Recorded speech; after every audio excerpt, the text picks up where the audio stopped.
Hey, this is Steampunk Starisen of AmberStreet.com. It's December 29th, 2024, and I recently read the news of Jimmy Carter passing away at age 100. He was the oldest U.S. president in history. He had been president in the 70s from 1976 to 1980. He lost his bid for re-election when he went up against Reagan, but I really feel like Jimmy Carter deserves more respect and more appreciation in history of being the last democratically elected liberal Democrat. I mean, the guy created a Department of Education. I'm looking up his Wikipedia page right here. He created a Department of Education. He pushed for um, single payer universal health care insurance. And unfortunately, between the Iran Contra scandal, or between the Iran hostage scandal, and which is kind of tied to the Iran Contra under Reagan.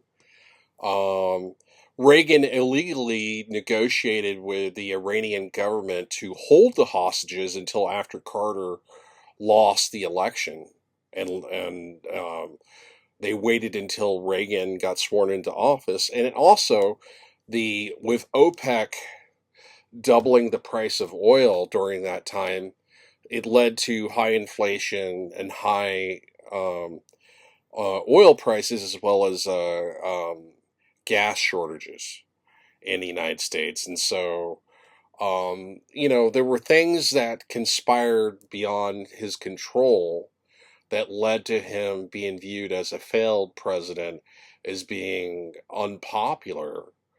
But Reagan was just so insidious, and you can go, that's a story for another day about all the corruption under Reagan and all the horrible things and cuts to social services and cuts to taxes, deficit spending that occurred under Reagan.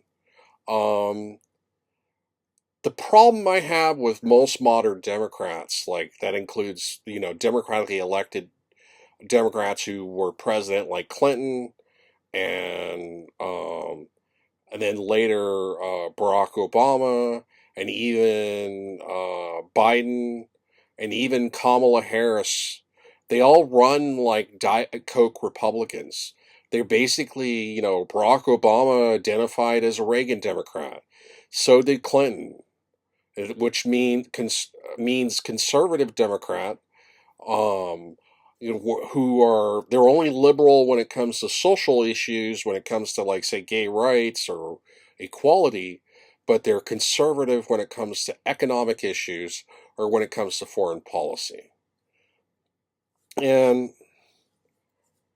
Carter campaigned like a conservative Democrat, but he actually ended up being a liberal Democrat.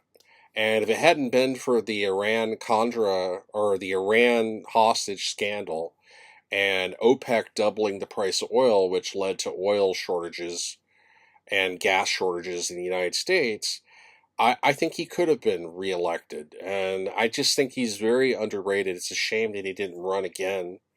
Um, Reagan did a lot of horrible things, starting with negotiating with the Iranian government to hold the hostages until after the election. That's criminal and that's corrupt as hell. And Reagan was pretty ruthless, and Reagan really started, you know, started the United States down this 40-year uh, barreling cycle of chaos that, of trickle down voodoo economics that we still suffer from this day.